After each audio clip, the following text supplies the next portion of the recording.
Bonjour à toutes et à tous, bienvenue sur YouTube pour la troisième émission de la Contre-Expo nouvelle version avec aujourd'hui l'exposition Apollinaire à l'Orangerie. Une exposition qui a sans doute un seul défaut majeur, c'est son sous-titre, Le regard du poète, qui laisse sous-entendre que finalement on a dans cette exposition voulu aborder l'univers poétique d'Apollinaire alors qu'au contraire c'est son univers esthétique et seulement lui qui a été étudié. C'est vrai qu'il y a quelques poèmes autographes dans l'exposition, consacrés à Picasso, quelques calligrammes dans presque la fin du parcours, mais qui sont justifiés ici par le fait que Apollinaire conçoit dans ses calligrammes une sorte de poésie visuelle. Une exposition qui, je pense, est une des plus belles qu'on puisse voir à Paris actuellement. Le propos est très sérieux.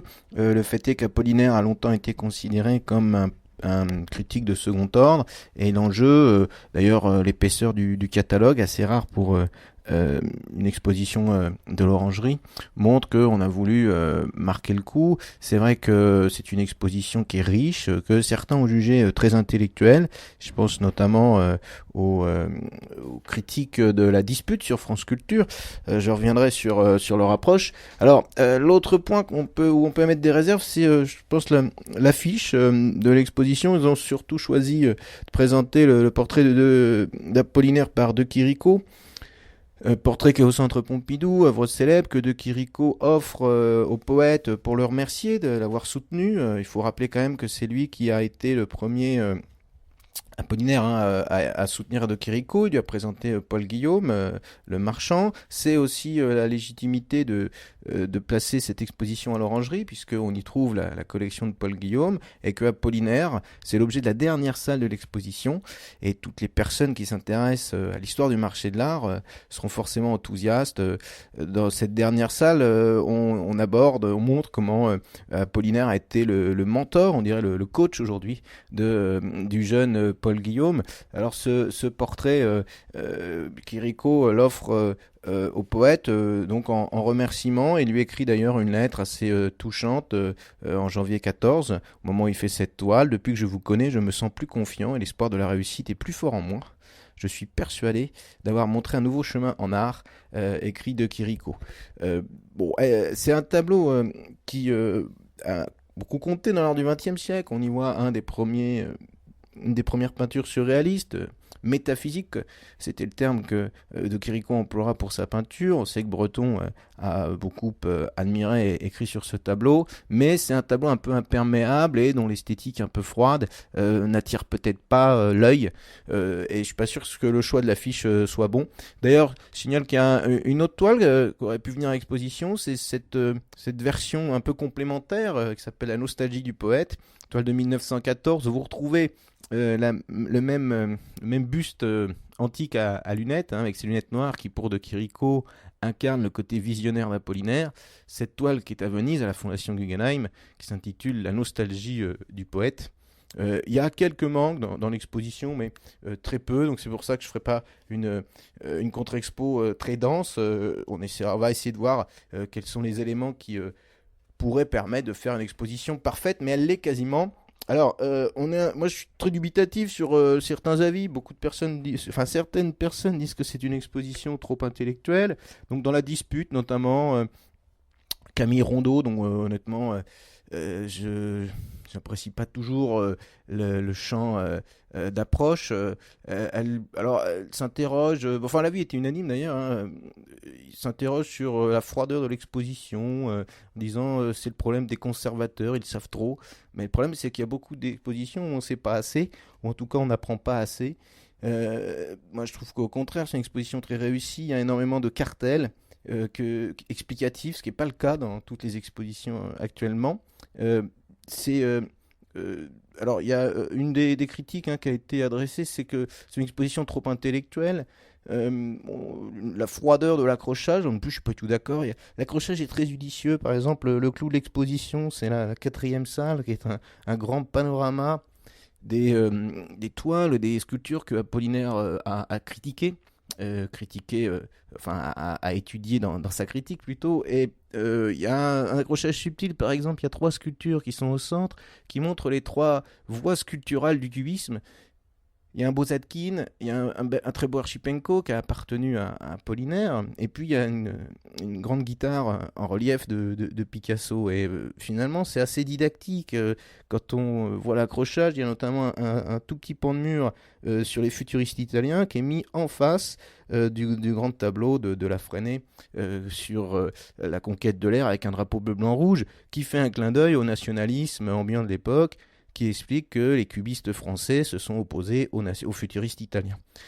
Alors il y a, il y a d'autres œuvres qui auraient pu venir dans l'exposition. Je vous montre ici les rythmes colorés de Léopold Survage, et donc le critique...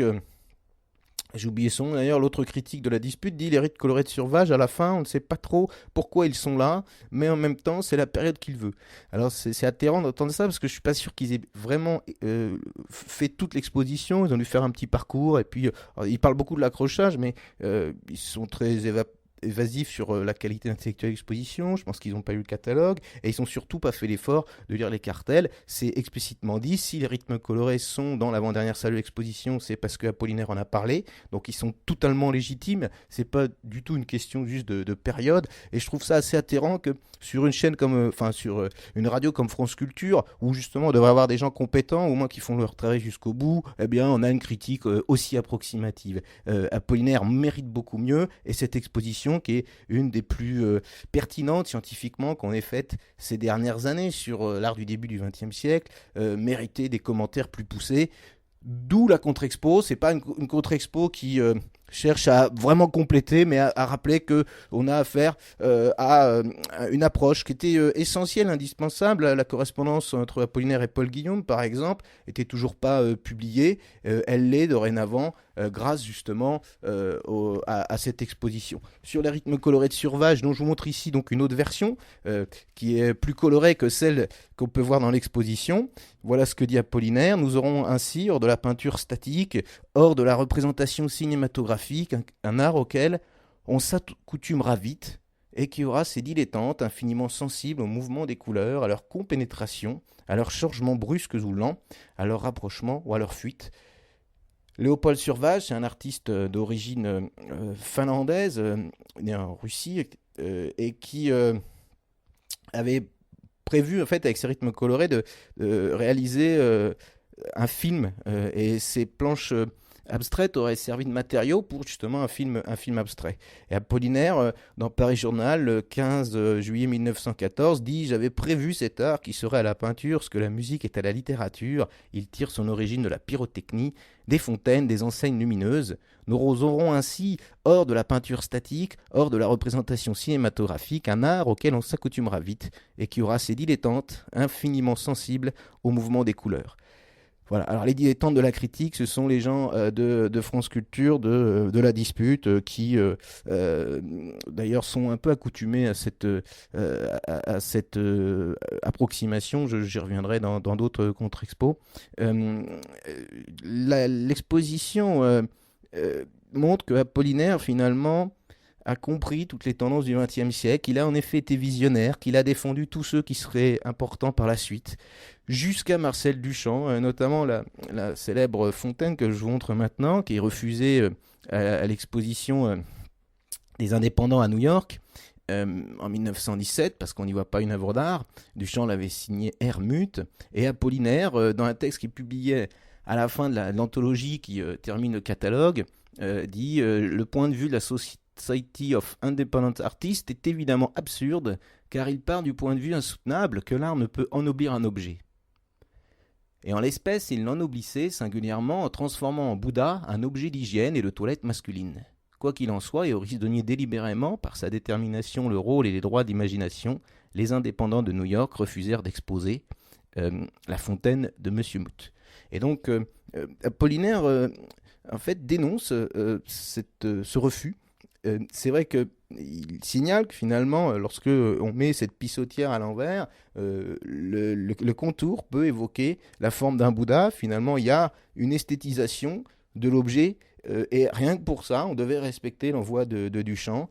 Donc c'est c'est singulier à quel point finalement eh bien Apollinaire a compris tous les gens de son époque. Alors bien sûr, d'abord Picasso, hein, c'est l'objet d'une salle de l'exposition, une salle très très féconde d'ailleurs.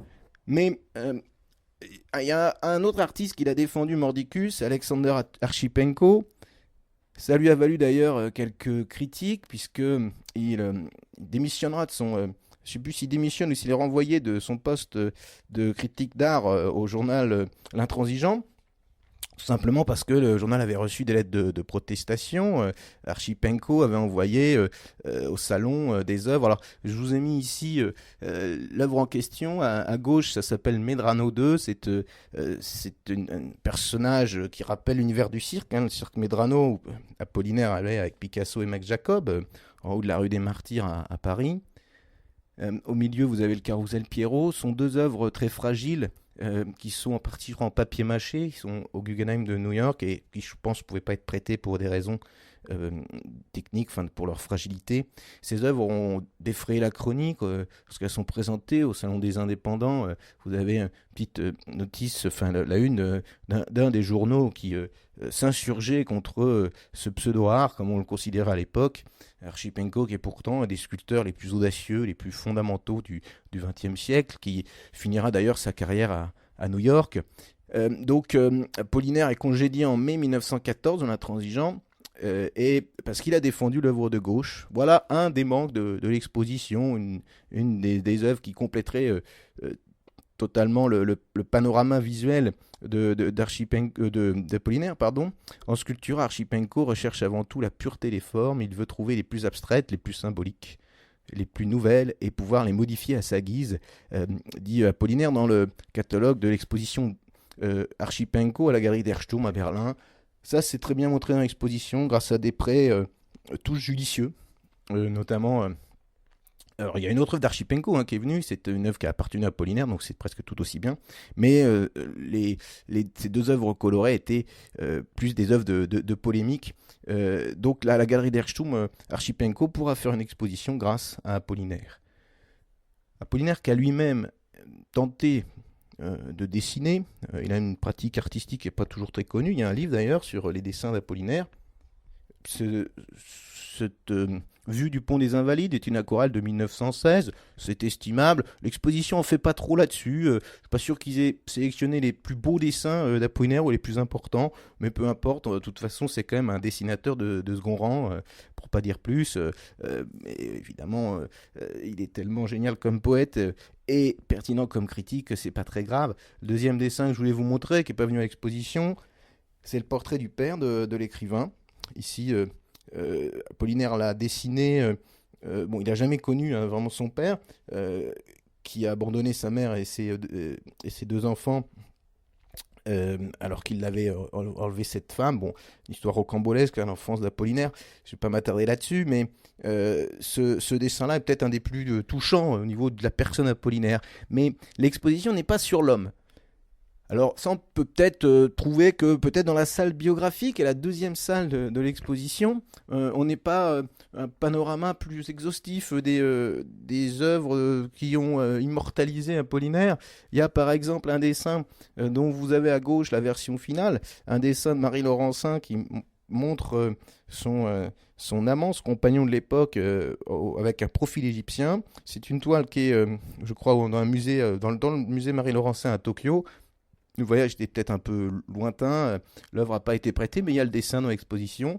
Un autre portrait d'Apollinaire par Marie qui n'est pas venu, c'est celui que vous voyez sur la droite. Deux œuvres assez brutes qui montrent une sorte de primitivisme dans lequel s'inscrit clairement Marie Laurencin ici. Autres œuvres peut-être qui auraient pu venir. Deux autoportraits de Marie, très différents d'ailleurs, que je vous montre ici. Bon, ce sont des œuvres qui ont été vendues sur le marché de l'art il n'y a pas très longtemps. À gauche, ça fait 62 000 euros. Cet autoportrait, non, pardon, c'est celle de droite qui a fait 62 000 euros, cet autoportrait au vase vert. Les œuvres de Marie Laurencin, quand elles ne sont pas au Japon, sont en collection privée. Et a priori, les collectionneurs privés n'ont pas été toujours aptes à présenter, enfin, pas voulu toujours présenter leurs œuvres dans cette exposition. Autre tableau qui aurait pu enrichir le panorama, mais enfin, ils ne sont pas du tout indispensables puisque ce sont deux œuvres qui sont faites dans le sillage des deux toiles qui représentent Apollinaire et ses amis. Alors justement, ils ont eu à la fois le prêt du Centre Pompidou, ça paraissait logique, mais aussi la première version qui montre Picasso et sa compagne, et Apollinaire et la sienne, tableau qui est venu du musée de Baltimore. Donc tous les prêts sont intéressants, il y a des tableaux qui viennent des États-Unis, un Matisse qui vient de Providence, il y a un Chagall qui vient du Guggenheim, un autre Chagall qui vient de Eindhoven. C'est vraiment un éblouissement finalement, et je comprends pas qu'on puisse dire de telles inepties en disant que finalement l'accrochage était froid, enfin c'est peut-être l'occasion de voir des œuvres qu'on ne refera pas à Paris, peut-être sitôt, voire jamais. Autre point, Irène Lagut. Alors, Irène Lagut, elle n'est pas présentée en exposition, ça c'est peut-être une petite lacune. C'est une femme peintre que Apollinaire a rencontrée tardivement. On peut dire qu'elle a été une des dernières artistes qu'il a encouragée. C'est une femme dont le travail n'est pas très connu. Ici, je vous montre deux portraits qu'elle a réalisés d'Apollinaire en 1916, après sa trépanation. Donc, vous voyez le bandeau qu'il a dans les cheveux. Apollinaire organisa une exposition de Léopold Survage et d'Irène Lagut en 1917, en janvier 1917. Il en fit le catalogue et voilà ce qu'il dit sur elle. En elle se mêlent de la plus bizarre façon le talent, le mépris, la sûreté d'elle-même et le manque d'intérêt pour les dons qui lui ont été départis. La ruse, la coquetterie, le snobisme, la grâce, le goût, la modestie, l'infernale discrétion, le désir de calme et le féerique esprit de révolte, écrit Apollinaire. C'est pas une artiste fondamentale. Elle travaillera quand même avec Cocteau pour Les Mariés de la Tour Eiffel en 21, qui aura un certain impact.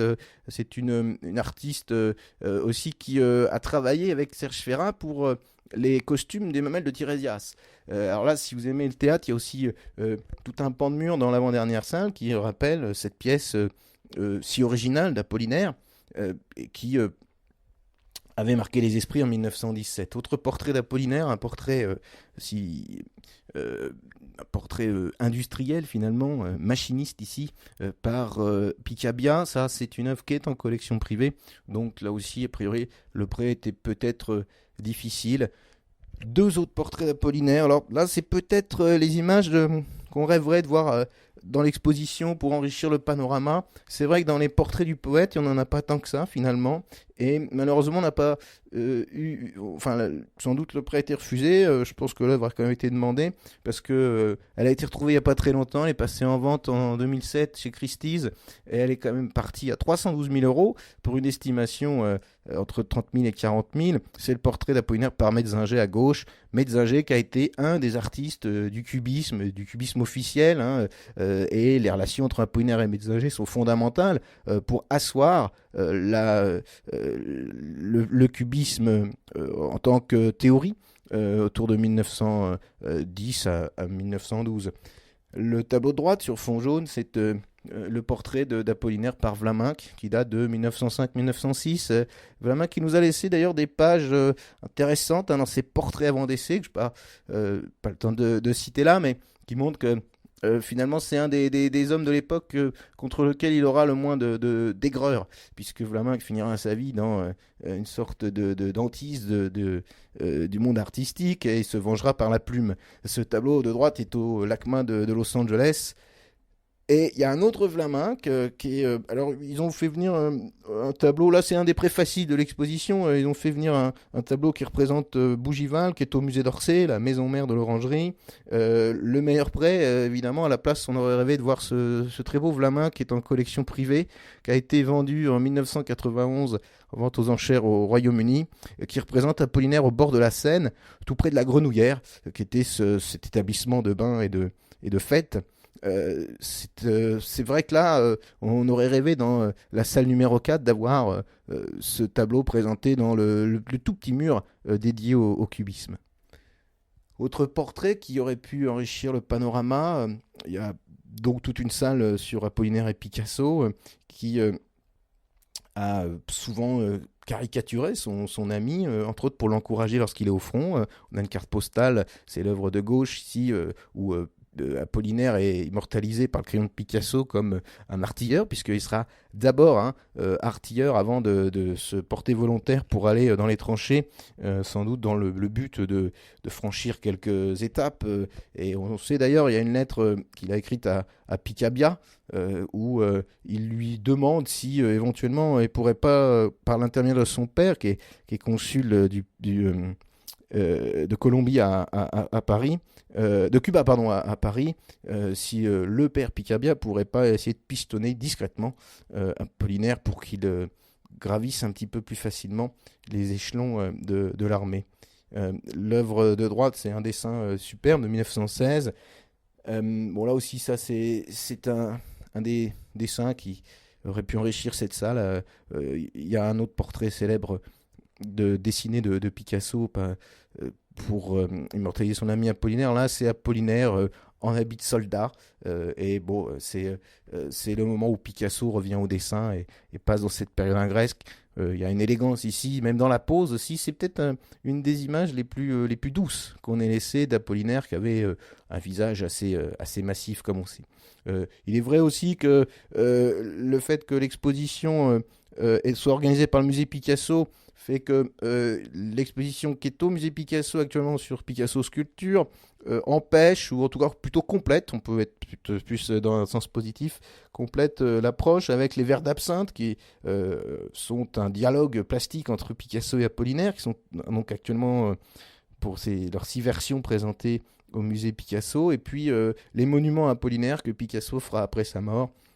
Ces projets plutôt ne sont pas venus à l'Orangerie, ils sont au musée Picasso. Et d'ailleurs, ça paraît assez logique, comme d'ailleurs on n'a pas fait venir non plus le projet de monument apollinaire du musée des Beaux-Arts de Troyes par Zadkine, que je vous montre ici. Il y a un superbe Zadkine qui est venu, qui est une maternité, sur laquelle Apollinaire écrit des critiques très positives, laudatives même, et l'exposition est vraiment centrée sur Apollinaire et son époque. Alors, dans l'avant-dernière salle, il y a quand même quelques portraits posthumes d'Apollinaire par Picasso et Matisse, mais je ne suis pas sûr que forcément ça ait servi l'exposition d'évoquer tous les projets de monuments apollinaires qui ont d'ailleurs tous été des flops. Il y a aussi peut-être un panorama qui aurait pu être poussé davantage sur Parade, puisque c'est quand même un ballet qui a été défendu presque par le seul Apollinaire. Je vous montre ici le rideau de scène. Donc il y a quelques petits dessins, là on reste un peu sur notre fin, toujours dans cette avant-dernière salle. Quelques dessins, une photo de Picasso. Bon, vous pouvez pas faire venir le rideau de scène qui a été présenté à Châtelet il n'y a pas très longtemps, là, au théâtre du Châtelet. Mois de mai, il y en a peut-être certains qui l'ont vu, mais bon, on aurait peut-être pu apporter d'autres choses, peut-être un des costumes qui est conservé au musée de l'Opéra, comme vous le voyez ici sur la droite, c'est le cheval qui avait participé à cette sidération des spectateurs du ballet en 1917, puisque pour des danseurs, le costume paraissait assez audacieux. D'autres exemples ici avec des costumes ou des photos, des costumes de parade, voire un dessin préparatoire. Ici, c'est le manager français à droite et le manager américain à gauche. Vous avez même à droite le dessin préparatoire pour ce manager français. Picasso qui offrira l'étreinte, ce très beau pastel à Apollinaire, qui le laissera au-dessus de son lit, qui le déposera au-dessus de son lit. Alors là, j'étais étonné parce que finalement, cette œuvre, elle n'est pas dans l'exposition.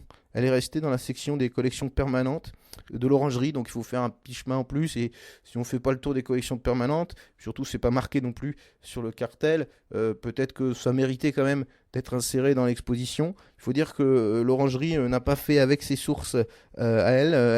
Le musée a énormément demandé de prêts et c'est ce qui rend évidemment d'autant plus pertinent ce parcours. Pour finir avec Apollinaire et Picasso, peut-être que l'évocation de leur séjour en commun avec Fernande à la rue des Bois, là je vous montre un très beau Picasso de cette période, lorsque Fernande et Picasso vont passé l'été en 1908, je crois, à la rue des Bois, qui est un petit village dans l'Oise.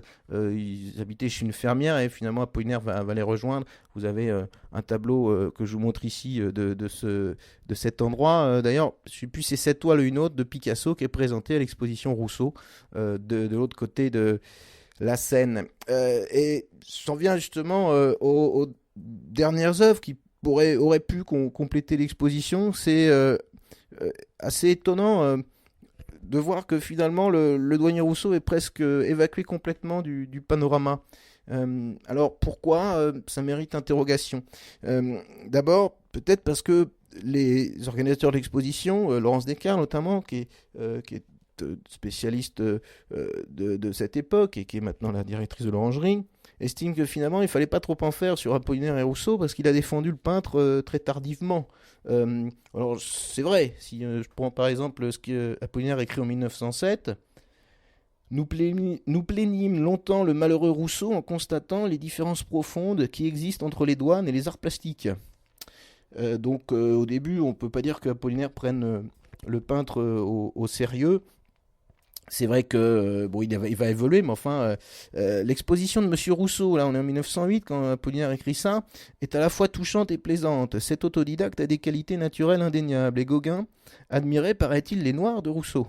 Mais d'autre part, le douanier manque trop de culture générale. On ne peut pas se laisser aller à son ingénuité. On sent trop ce qu'elle a de hasardeux et même de ridicule.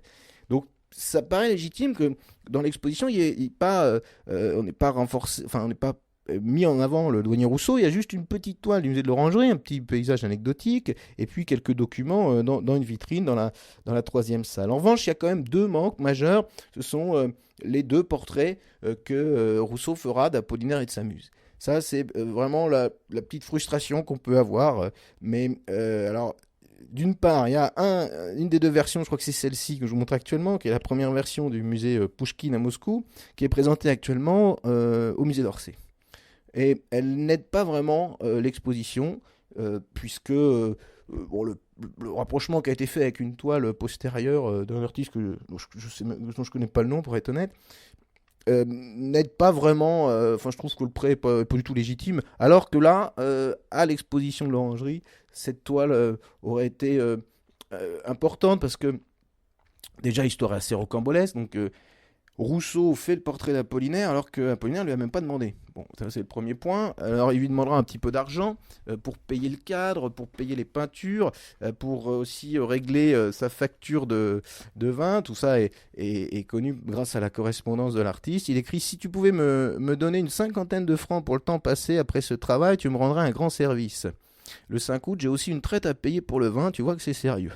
Et puis Apollinaire a dû lui répondre de façon négative et 6 jours plus tard, Rousseau écrit au poète: il est vrai que je me rappelle maintenant que tu m'avais dit que tu ne pouvais me payer. Ensuite, c'est moi qui t'avais proposé de faire ton portrait. J'avais pensé que tu me ferais une petite rétribution pour mon temps passé, car il a fallu que je vive. Mais ne parlons plus de cela, c'est une affaire terminée. Tu auras ton portrait, je pense, pouvoir te le livrer la semaine prochaine. Alors finalement, ce portrait Apollinaire ne l'aura pas, puisqu'il passera par le marchand Vollard. Donc c'est cette version première qui est donc au musée Pouchkine de Moscou. On y voit Apollinaire avec sa muse. La muse, c'est le terme que emploie Rousseau pour désigner Marie Laurencin, notamment dans la lettre où il essaie d'insister auprès d'elle et dit à Apollinaire que sa muse est toujours pas venue poser, parce qu'il a besoin au moins d'une séance de pause, ce que Marie accordera très tardivement. Marie d'ailleurs qui sera pas très contente d'avoir été représentée de façon aussi opulente, mais Rousseau dira que pour un grand poète, il fallait une grosse muse. Bon, c'est une façon de voir qui lui est assez caractéristique. C'est un tableau qui donc a peut-être été vendu finalement par Rousseau. Ça, c'est une des propositions qui a été faite, et c'est pour ça que finalement Rousseau fera une deuxième version. Comme il n'avait pas pu avoir d'argent d'Apollinaire, il aurait vendu cette première, mais Apollinaire enrobera peut-être l'histoire, puisque dans un article posthume sur Rousseau en 1914, il racontera l'histoire du portrait. Et il a raconté que en fait c'est de la partie basse du tableau qui avait posé problème, puisque Rousseau, au lieu de faire enfin, s'était trompé de fleurs. Alors je vais lire justement le passage. Au demeurant, non, pardon, il dit Il répara son erreur dans le courant même de l'année en tirant de nouveau mon portrait aux œillets de poète, puisque le douanier s'était trompé, il avait peint des giroflées. Alors, certains disent que c'est peut-être un prétexte pour dire que, pour éviter de dire que Rousseau avait vendu d'abord sa toile pour en faire une deuxième version. Alors, deuxième version que je vous montre là, celle du musée de Bâle, qui a en effet changé dans les fleurs de la partie basse. Bon, le tableau est très proche finalement.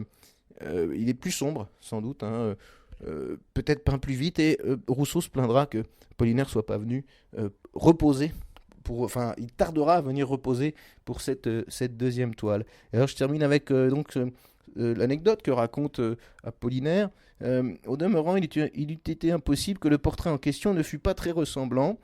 Il évoque le fait que en 1909, lorsque la toile est exposée au salon, je crois que c'est au salon d'automne, les critiques s'en sont donnés à cœur joie. Alors on s'est moqué, hein, du portrait, on a insisté sur le fait que c'était pas ressemblant. Voilà, notamment ce qu'écrit Paul Gabillard. Cette année, il nous présente le portrait du poète, joufflu, rosé, heureux de vivre et de vivre voluptueusement. Alors les critiques étaient très négatives, hein. D'ailleurs, si on veut s'amuser, on a toujours et sans remords possible, le recours au douanier Rousseau, qui présente en liberté Apollinaire et sa muse. Ils sont représentés en réalité dans une version si bien stylisée par le peintre du Jardin du Luxembourg, parce qu'il a raconté être allé prendre des croquis là-bas. Il a même pris des mesures d'Apollinaire pour essayer d'être au plus proche de ce qu'il pensait être la vérité. Et Apollinaire donc de terminer en disant: j'ai posé un certain nombre de fois chez le douanier, et avant tout il mesura mon nez, ma bouche, mes oreilles, mon front. Je restais immobile, admirant avec quelle précaution il s'opposait à ce qu'aucune fantaisie, autre que celle qui caractérisait sa personnalité, ne vint détruire l'harmonie de son dessin, mathématiquement semblable à la figure humaine qu'il voulait représenter. S'il ne m'avait pas peint ressemblant, le douanier n'aurait fait aucune erreur, les chiffres seuls se seraient trompés. Mais l'on sait que même ceux qui ne me connaissaient pas m'ont immédiatement reconnu. Alors, argument essentiel, capital d'Apollinaire, d'ailleurs finalement, mais puisque les critiques ont dit que le portrait n'était pas ressemblant, comment put-il me reconnaître ? Et ça fera en partie taire les critiques, même si le douanier est mort 4 ans plus tôt. Et d'ailleurs, il faut signaler qu'Apollinaire sera une des 7 personnes qui accompagneront le cortège funéraire de Rousseau. Il y avait parmi ces 7 personnes Brancusi, le couple de Launay, et Apollinaire, qui d'ailleurs rédigera l'épitaphe gravée sur sa tombe par Brancusi. C'est justement du douanier Rousseau dont je vous parlerai la semaine prochaine en faisant une contre-expo sur l'exposition du musée d'Orsay, qui a un sous-titre sur l'archaïsme. On essaiera d'étudier tout ça. Pourquoi avoir choisi cette approche-là ? Eh bien, je vous donne rendez-vous pour le savoir la semaine prochaine. En attendant, courez voir l'exposition Apollinaire, le regard du poète au musée de l'Orangerie. Et puis surtout, pour revenir sur les pseudo-spécialistes de l'esthétique du XXe siècle, puisque c'est comme ça qu'ils se revendiquent et qui travaillent donc pour l'émission La Dispute, je tiens à citer 2 dernières inepties. Il y a quelque chose de l'antimoderne baudelairien qu'il était, en parlant d'Apollinaire. Alors s'il y a bien un critique qui a été non pas anti-moderne mais moderniste et progressiste, c'est Apollinaire. Il suffirait juste de lire quelques textes de lui.